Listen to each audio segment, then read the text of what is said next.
어떤 장소에서 머물고 있다면 그 장소와 대화 중이라는 뜻이다. 어떤 장소에 머물고 싶다는 건 그곳과 대화를 나누고 싶다는 뜻이다. 이태원은 낯설고 신선하다.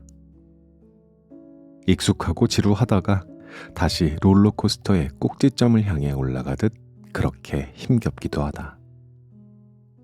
솔솔 바람을 선사하기도, 눈부시게 찬란한 태양을 내어주기도 한다. 나는 이곳에서 아직 끝나지 않은 이야기를 이어가고 있다. 수없는 제잘거림과 침묵이 공존하는 곳. 태양이 뜨고 지고 달이 왔다 사라지는 곳. 나는 이태원에 삽니다.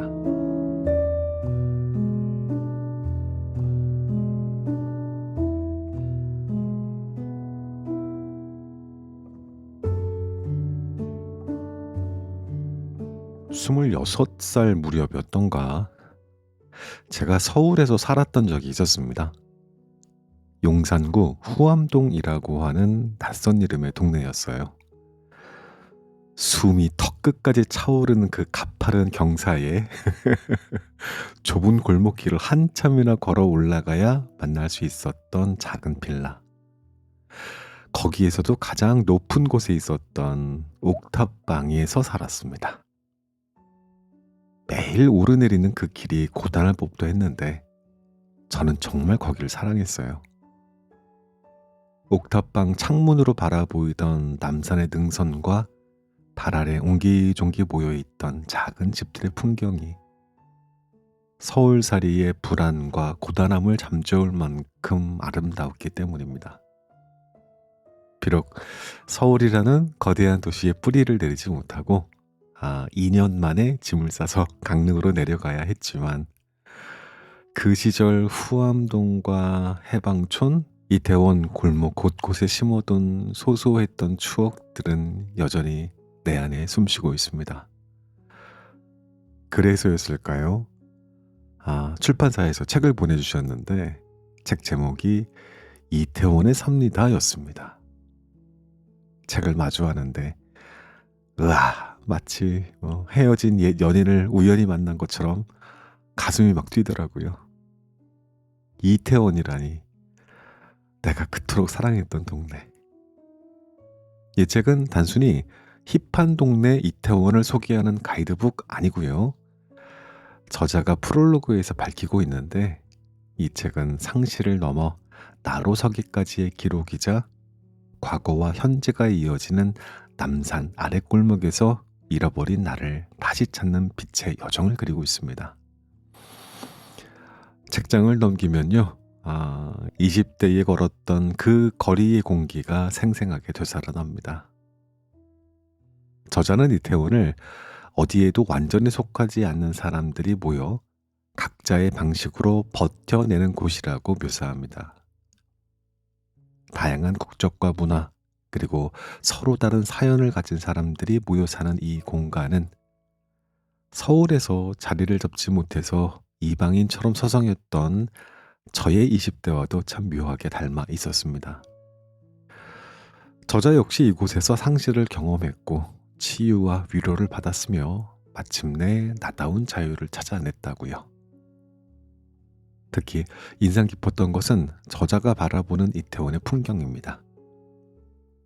화려한 거리의 이면, 오래된 앤틱 가구거리의 시간들, 그리고 루프탑 위에서 바라보는 노을의 아름다움까지.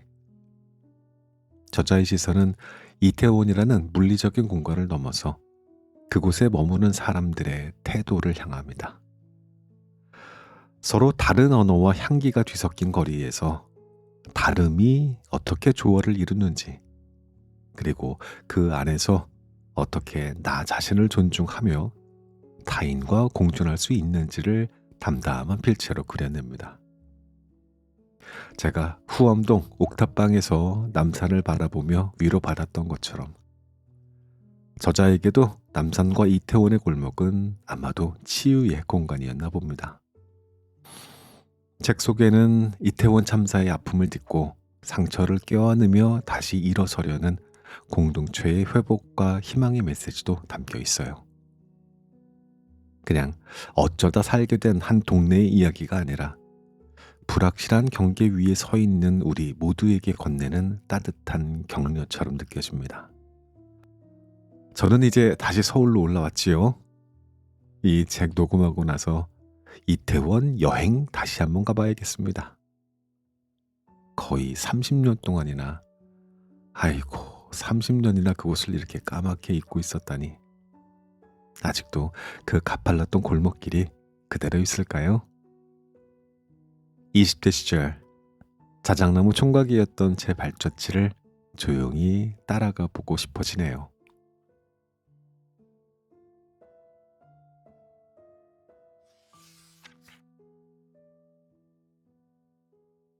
프롤로그.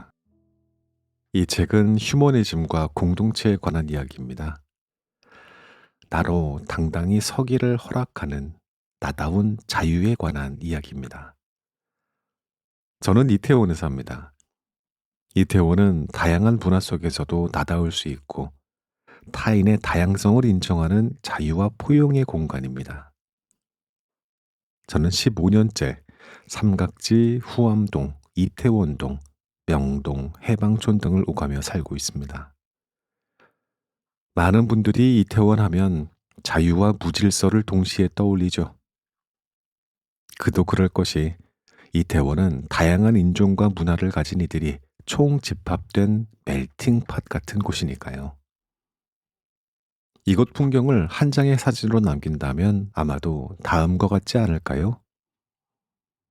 개성 넘치는 패션의 MZ세대들, 다양한 연인들, 강아지와 산책 나온 사람들, 런닝하는 사람들, 지팡이를 걷고 걷는 어르신, 한국인과 외국인, 오래된 슈퍼와 새로 오픈한 고급 레스토랑, 멀리 보이는 남산과 남산 타워 등 한국에서 볼 수 있는 가장 특징적인 풍경 중 하나죠. 이 일대는 외국인과 오랜 해외 생활 후 돌아온 한국인들이 다수 거주합니다.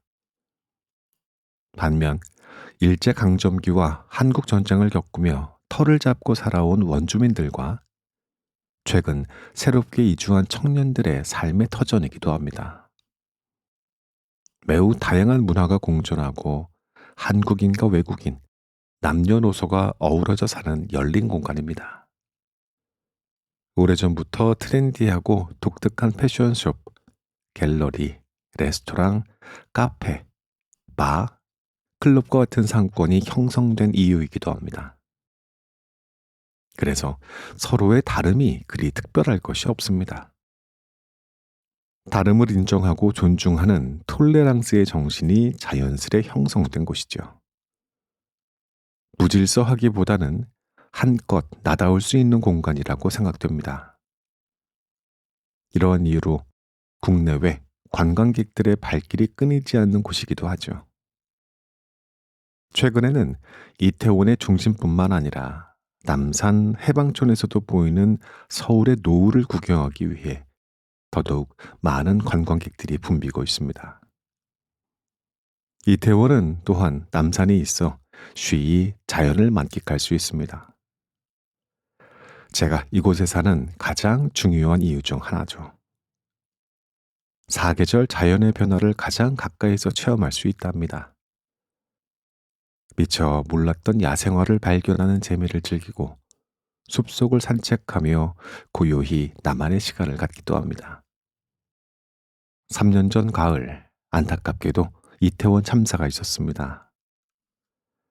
제가 지내는 이태원에 대해 글을 쓰기로 결심한 결정적인 이유입니다. 많은 이들의 삶이 사라지고 또 변했습니다. 가족, 친구, 지인들의 트라우마와 상처는 그 무게가 이루 말할 수 없습니다. 이러한 힘든 상황에도 모두가 한 마음으로 아파하고 위로하는 모습을 보며 공동체의 온기와 힘을 느꼈습니다. 저의 개인적인 아픔을 떠나 타인의 아픔을 보게 되었습니다. 주위를 돌아보게 되었습니다. 저는 20여 년 전에 해외 생활과 외국인 커뮤니티에서의 경험이 있습니다. 특히 프랑스와 캐나다, 중국 문화에 익숙합니다. 2009년 처음 해외 생활을 마무리하고 한국에 돌아와 이태원 지역에 살았습니다. 외국인이 많아 한국에서 다시 적응하기에 적합했었죠. 새로운 친구들을 만나고 정체성 혼란도 극복했습니다. 희로애락을 겪었습니다. 몇 해 전 다시 떠나고 돌아온 이곳에는 수많은 저의 기억이 있습니다. 이 책을 쓰며 몰랐던 사실도 알게 됐습니다. 이국적이고 트렌디한 공간으로만 알았던 이태원이 실은 매우 한국적이고 전통적인 곳이라는 것을요. 조선시대 그 이전까지 거슬러 올라가 보니 이태원은 이름이 처음 생겼던 시점부터 지금까지 우여곡절이 많았더군요. 늘 한국사의 중심에 있었습니다. 슬프기도, 모험적이기도, 평범하기도, 특별하기도 한 민족의 삶이 그대로 녹아있는 곳. 가장 이국적이고 가장 한국적인 곳. 그런 복합적인 요소가 얽히고 설킨 자유지역, 이태원. 이태원은 저에게 상실의 공간이며 치유와 위로의 공간이고 회복과 쉼의 공간입니다. 꿈과 성장, 그리고 존중과 사랑의 공간입니다. 이 책에는 그런 저의 이야기가 담겨 있습니다. 제 이야기는 저만의 것이 아닙니다. 이 시대를 살아가는 수많은 나의 이야기입니다. 공존의 이야기입니다. 나를 알고 서로의 다름을 인정하고 존중하는 삶이야말로 우리가 궁극적으로 바라는 평화로운 삶이 아닐까요? 이 글을 읽는 당신도 온전히 나로서 평화롭기를, 어디서든 온전히 빛나길 기원합니다. 그럼 이제 저의 이태원으로 당신을 초대합니다.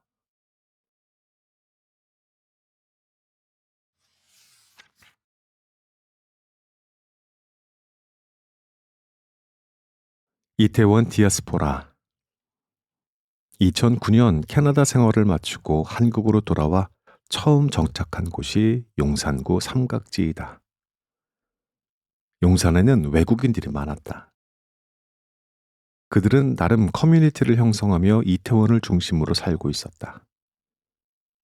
그래서인지 오랫동안 해외 생활을 하고 방금 돌아온 나 같은 사람보다 이태원을 더 잘 아는 외국인들이 많았다.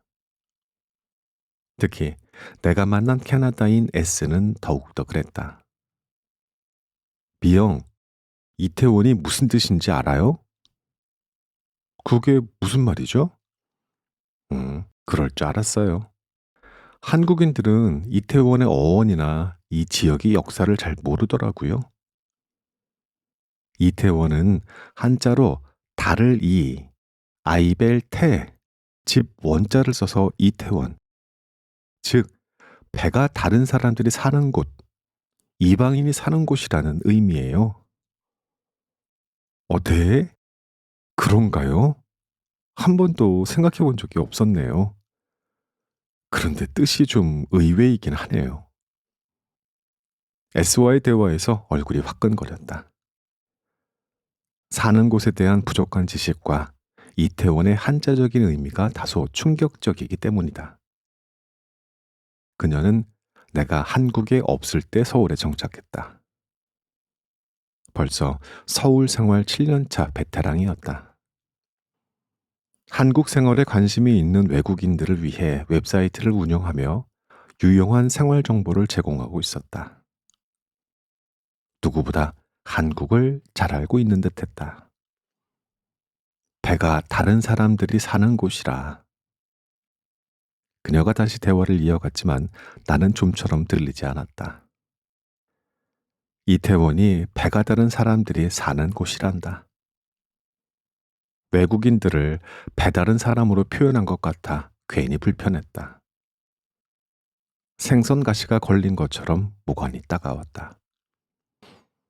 중국에서 한국인들이 하얼빈으로 몰리고 러시아에서는 중앙아시아로 몰린 것과 무엇이 다를까? 꺼림칙했다.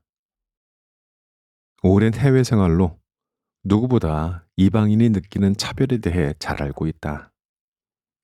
그래서인지 나는 더 민감해졌다. 비영, 여기 음식 어때요? 캐나다만큼은 아니지만 괜찮지 않아요? 그녀가 말한 음식은 몬트리올의 대표 음식인 스모크 미트 샌드위치이다. 한 번 먹어보면 절대로 잊지 못할 맛. 이태원에 있는 스모크 미트는 캐나다 현지와 같지는 않았으나 꽤 현지 맛이 나는 편이었다. 나는 별것 아니라는 듯 화제를 옮겨 말을 이어갔지만 나는 내내 음식을 먹는 둥 마는 둥 했다. 마음이 불편했다. 그녀와 헤어지고 인터넷 검색을 해보니 새로운 사실이 또 있었다. 이태원은 지금의 핫하고 트렌디한 이미지와는 다르게 꽤 오래된 역사를 지니고 있었다.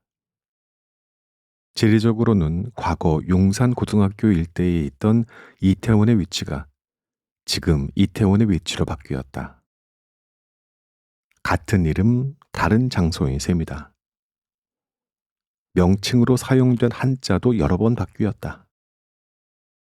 조선시대 초기에는 오얏, 자두나무가 많다고 하여 이태원, 오얏리, 클태, 집원이라고 하였다가 임진왜란 이후에는 그녀의 말처럼 배다른 아이라는 뜻의 리태원, 달을 이, 아이벨, 태 그리고 효종 이후에는 배나무가 많다는 의미로 배나무리, 클, 태를 지금까지 사용하고 있다.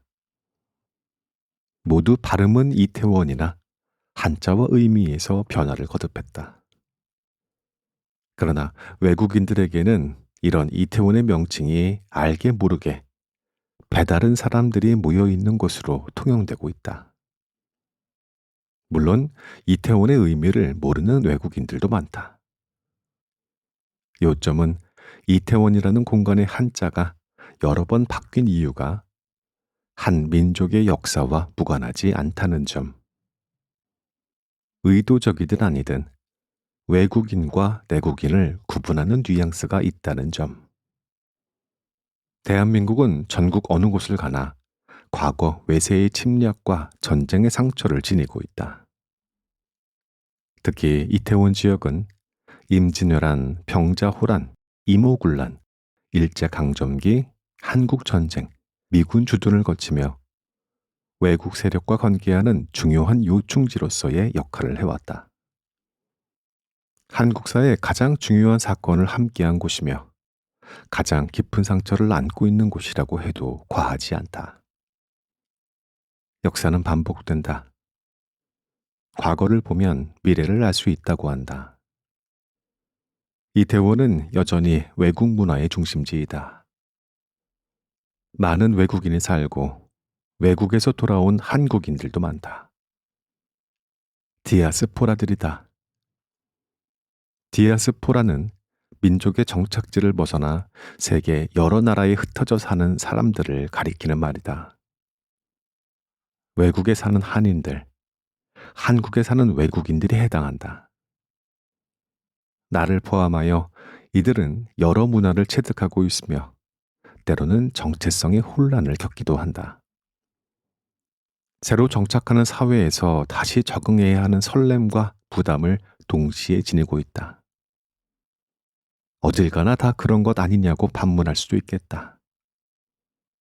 하지만 조금만 더 홍익인간의 후손으로서 너그러운 마음을 보여주면 어떨까? 만에 하나 외국인들이 느낄 수 있는 소외감이 있다면 좀 더 따뜻한 시선을 보여주길. 같은 이치로 외국에 거주하는 한국인들에게도 그렇길 바라본다. 구분이 아니라 따뜻한 시선과 포용이면 좋겠다. 진심으로 세계인과 공존하는 성숙한 이태원의 길 기원한다.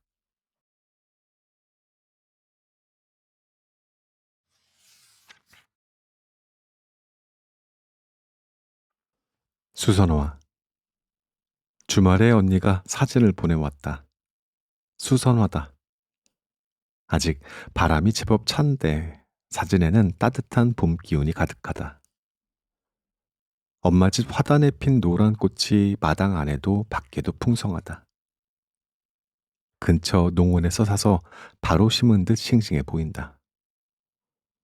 어? 오늘 수선화 심었어? 예쁘다.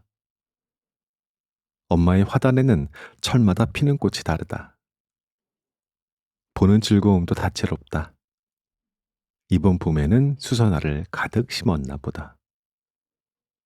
아니, 몇 년 전부터 있었어. 언니의 대답이 의외다. 언니네 부부는 주말이면 자주 엄마 집을 방문한다. 엄마 대신 집 이곳저곳을 돌보기 위해서이기도 하다. 이번에는 봄단장을 위해 화단을 정리했나 보다 했는데 아니었다. 봄에도 엄마 집 갔었는데 나는 왜 못 봤지? 처음 보는 수선을 보며 혼자 생각에 빠졌다. 엄마의 화단은 계절마다 다른 꽃들이 피어난다. 여름에는 봉숭아꽃과 장미, 가을에는 국화, 봄에는 그랬다. 봄에는 목단이 피었었다. 그러고 보니 엄마의 화단을 가장 먼저 장식했던 꽃은 언제나 목단꽃이었다. 엄마는 활짝 핀 꽃을 가리키며 말했다. 이 꽃은 아버지가 선물해 준 거잖아. 기억나니? 기억날 리가 없다. 아버지는 아주 오래전 내가 14살 때 돌아가셨다.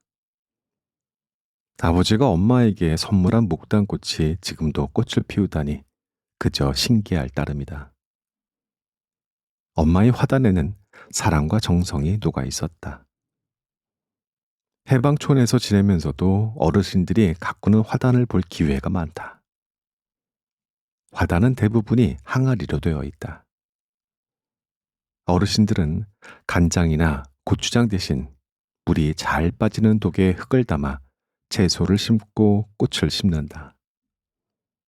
엄마의 텃밭이나 화단처럼 널찍하진 않지만 각자 집 앞을 장식하기에 충분하다. 이곳 풍경은 좀 특별하기도 다채롭기도 하다. 과거와 현재가 공존하는 느낌이다. 오래전부터 터를 두고 있는 연세 지긋한 원주민들과 새로운 카페와 레스토랑, 바가 생겨나면서 찾아드는 젊은 층들과의 조화. 생경하면서도 친숙하다. 외국인들도 대거 거주하니 어쩌면 지구촌의 축소판 격인 장소가 아닐까.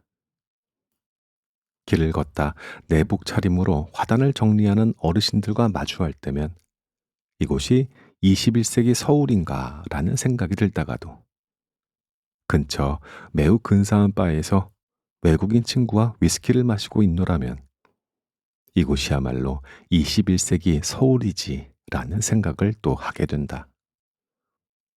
서울에 사는 언니는 내가 해방촌으로 살 곳을 옮기겠다고 하자 극구 말렸다. 그곳 말고 다른 곳으로 알아보는 게 어때? 그게 무슨 말이야? 옛날에 거기서 사건 사고가 많았다던데. 언니가 말하는 사건 사고는 아마도 이 지역의 특성과 과거에 발생했던 일이 아닐까 한다. 해방촌은 1945년 해방 직후 외국에서 돌아온 국민과 북한에서 내려온 실향민들이 터를 잡고 살기 시작한 마을이다. 처음엔 정부의 허가를 받지 않는 판자집들도 많았다. 철거하려는 정부와 삶의 터전을 잃지 않으려는 이주민들 간의 팽팽한 신경전. 이런 비슷한 분위기였지 않았을까. 2009년 어느 날 저녁 장을 보러 가는 길이었다. 버스에서 내리자 전경들이 일렬로 서 있었다. 맞은편에서 쾌쾌한 연기와 함께 순식간에 불꽃이 일어나는 것이 아닌가. 병이 깨지는 소리, 어떤 이의 짧고 높은 외침, 긴장감이 도는 현장이었다.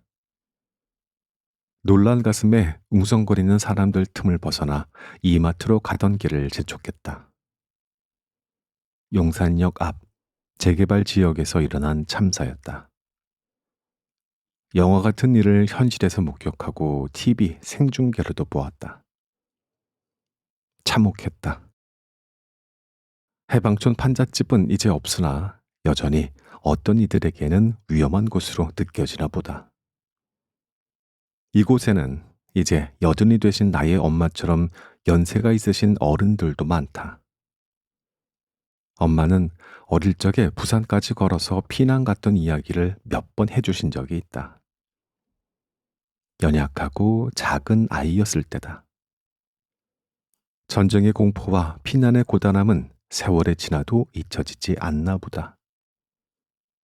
엄마는 겨울바람에 귀가 얼고 눈 속으로 발이 빠져 얼었던 그때를 생생히 기억한다 했다. 해방촌의 실향민들도 전쟁의 상처를 여전히 지니고 살고 있지 않을까. 그들에게는 고향을 떠나 정착한 이곳이 이제 제2의 고향이다. 새로 들어선 레스토랑과 카페, 그리고 새 사람들의 유입으로 해방촌의 풍경이 빠르게 바뀌고 있다. 시대의 변화를 막을 수는 없겠지만 한 가지 소망이 있다. 옆 동네 경리단길에서 일어난 젠트리피케이션 현상이 이곳에서는 발생하지 않기를. 외국인들 사이에서는 베지힐로 불리기도 하는 경리단길은 운치가 있었다. 어쩌면 지금의 해방촌길과도 비슷했다. 작은 바와 로컬 상점이 어우러져 온기가 있었고, 저녁이나 주말이면 바로, 카페로, 식당으로 사람들이 몰렸다. 그러한 길에 어느 순간부터 초기에 정착해 있던 사람들이 사라지더니 큰 건물과 대기업이 들어섰다. 아기자기한 경리단길만의 감성이 사라지고 사람들도 사라졌다. 높은 임대료를 감당할 수 있는 원주민들이 드물었다. 이후로 여전히 회복이 더딘 경리단길. 주인을 찾지 못해 비어있는 매장이 많다. 같은 일이 해방촌길에는 일어나지 않기를. 극한에서 사랑으로 가꾼 삶의 터를, 해방촌 항아리 수선화를 언제나 볼 수 있기를.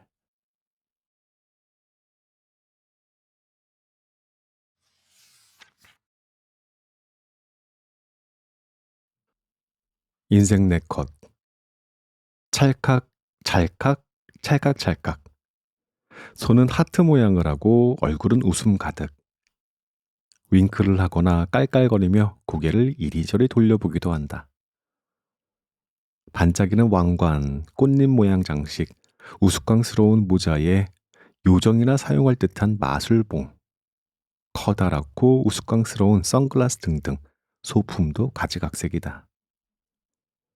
4명의 친구들이 주어진 시간 안에 최고로 재미있고 예쁜 포즈를 취하느라 정신이 없다. 3, 2, 1, 찰칵. 이태원 중심가에 있는 인생 네컷에서 사진 찍기 놀이 중이다. 깔깔깔깔. 우리는 서로 표정을 보며 웃느라 기계 스크린에 집중하느라 매우 분주하다. 공부를 이렇게 열정적으로 했다면 다 서울대 간다라는 말이 나올 정도이다.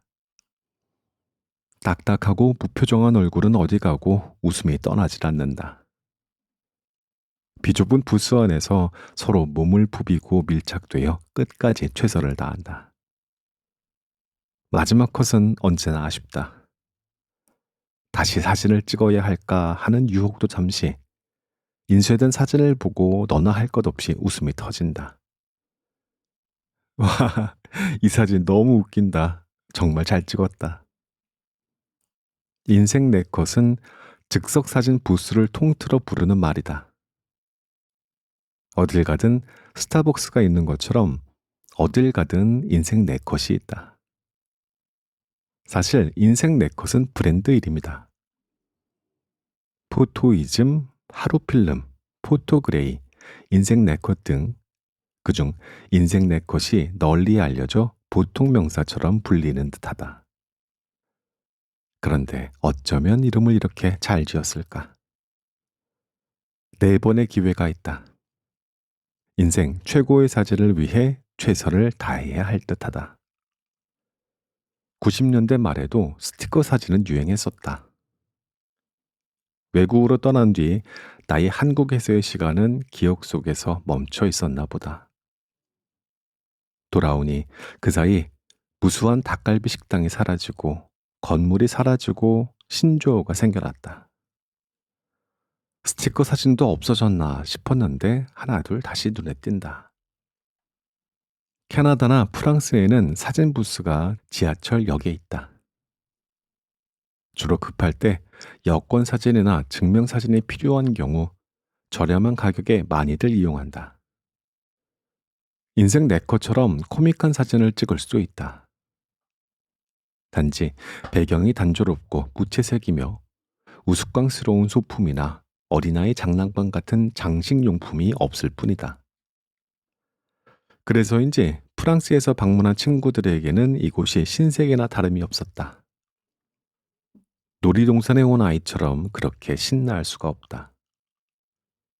오랜만에 아이처럼 웃었던 시간이었다. 인생을 네 가지 장면으로 남기고 싶다면 어떤 장면을 남기고 싶은가? 얼마 전 운영하는 글쓰기 모임에서 내 삶을 10년 단위로 돌아보는 시간을 가졌다. 우리는 평소에 과거를 돌이켜보지 않는다. 그렇다고 생각을 할 뿐 실제로는 과거의 특정 사건이 불쑥불쑥 떠오를 뿐이다. 의지를 갖고 내가 살았던 과거들을 속속들이 들여다보는 순간 그동안 잊고 지냈던 고마운 일들, 힘들었던 일들 또는 그때는 모르고 지나쳤던 순간들이 보인다. 회상은 회피할 일이 아니다. 과거를 들춘다는 표현을 사용하며 부정적으로만 생각하는 사람들이 있다. 그렇지 않다. 과거는 개인의 역사이고 그때의 나를 만나는 소중한 시기이다. 과거를 직면하면 실수를 반성하고 미래의 새로운 나를 창조할 수 있는 계기가 되기도 한다. 더 나아가 과거를 바꿀 수도 있다. 내가 기억하고 있던 과거의 일이 현재의 시점에서 다르게 인식될 수도 있기 때문이다. 나를 괴롭히기만 했던 과거가 감사한 순간으로 바뀌었다는 사람들이 있다.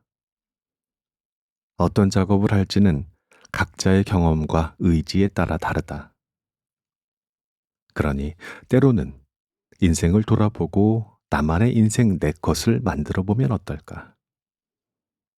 나는 인생 내 것을 또 다른 관점에서 생각해 보기도 했다. 네 개의 다른 인생을 살아가는 내 모습을 그려보았다.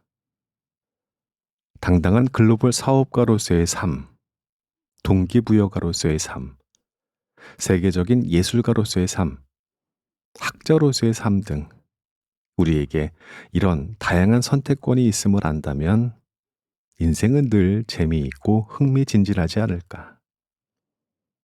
양자 물리학에서는 당연히 가능한 세계라 한다. 동시대에 살며 다른 곳에서 다른 인생을 사는 이야기. 명상과 전생 체험과 같은 영역에서도 같은 맥락의 이야기를 한다. 사실이든 아니든 우리는 어떤 인생이든 창조할 수 있다는 가능성이 있고 선택할 수 있는 자유의지가 있지 않은가. 모두가 행복하게 살고 싶어 한다. 불행하게 살고 싶어 하는 사람은 없다. 행복이라는 정의도 각자 다르다. 삶의 끝자락에서 인생을 회상하는 어르신들이 하시는 말씀이 있다. 젊었을 때 신나게 노세요. 나이 들면 몸이 아파서 놀지도 못해요. 나다운 인생을 사세요. 지금 가장 후회하는 것이 내가 하고 싶은 걸 마음껏 못 해본 것이죠. 나를 사랑하며 사세요. 누구보다 가장 소중한 사람은 나예요. 꾸준히 하세요. 그럼 성공합니다. 좋은 사람들과 소통하며 사세요.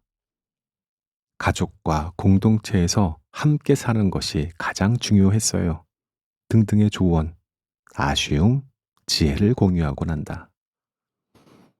나는 어떤 인생을 선택하든 언젠가는 끝이 있는 이 생에서의 삶에서 후회 없는 삶이 무엇일까를 생각하게 된다. 자유롭게 창조하는 삶을 살다간 인생이기를 바란다. 인생 네컷 사진관 덕에 내가 살고 싶은 인생의 중요한 순간을 창조하고 싶다는 생각이 든다. 즐겁고 의미 있는 순간, 나의 가치를 마음껏 펼치는 순간, 나와 타인을 위해 능동적으로 사는 삶, 나만의 색으로 창조하는 멋진 삶, 그런 인생 네컷을 그린다.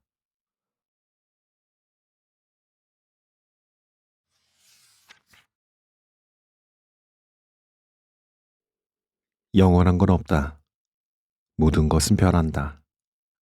생명체도 무생물체도 변하지 않을 것 같은 현재는 과거가 되고 잡히지 않을 것만 같았던 미래는 어느덧 정면으로 실체를 드러냈다. 어느 하루 광화문에서 동물원의 공연을 함께 보았던 관객들은 사라졌고 나와 함께 손뼉을 치며 목청 높이 노래를 불렀을 친구도 사라졌다. 나의 삶에 나타났다 사라진 존재들이 있다. 가족도 친구도 우리 내로도 무엇도 영원하지 않았다. 한여름밤의 꿈같이 사라졌다. 있었음을, 존재하였음을 이제는 신압으로 알 것 같다. 텅 비었으나 꽉 차 있는 기억의 순간들을 본다.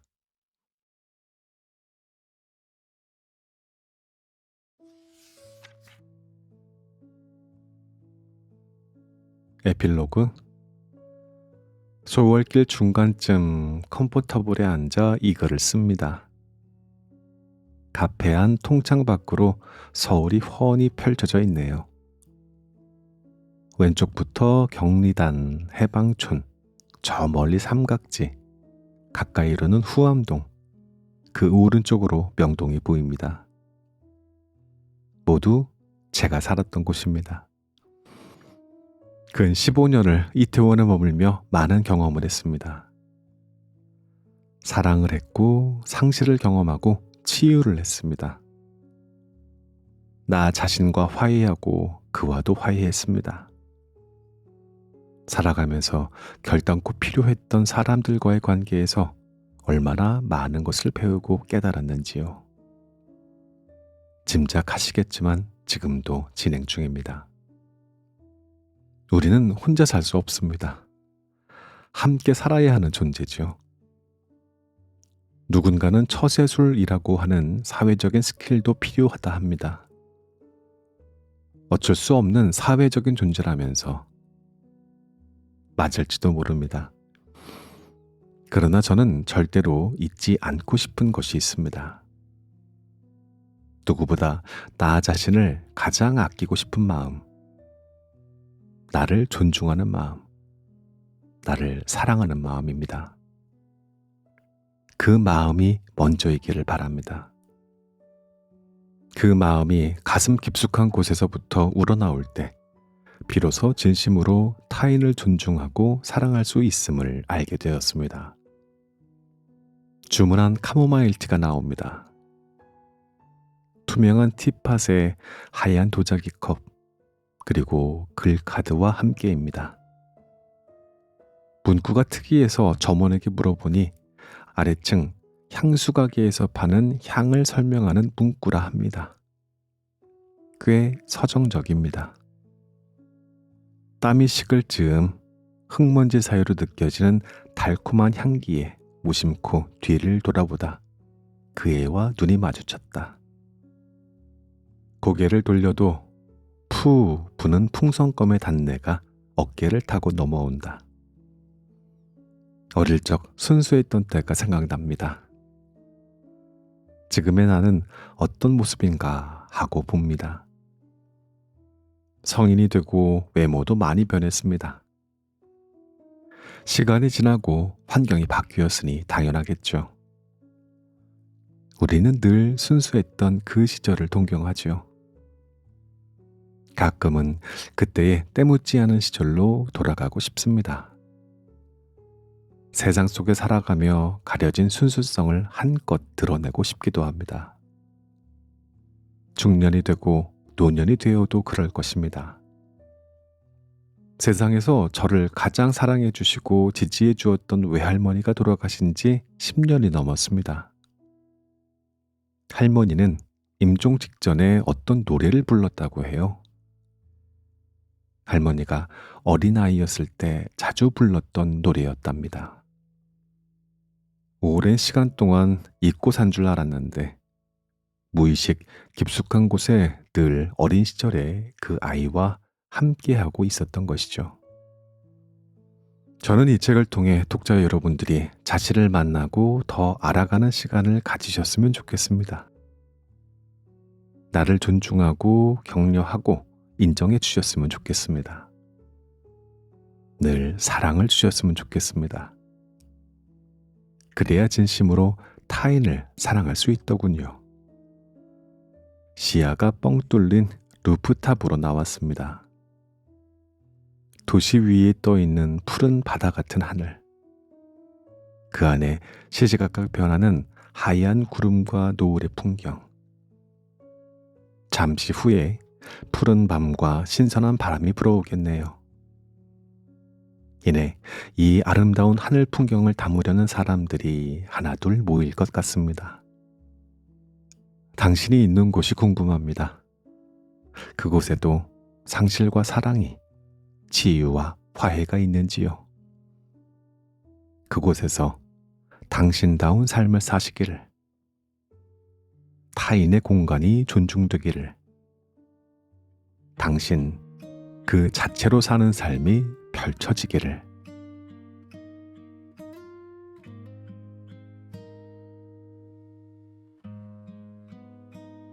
서른 해 전 가파른 그 언덕을 올랐지.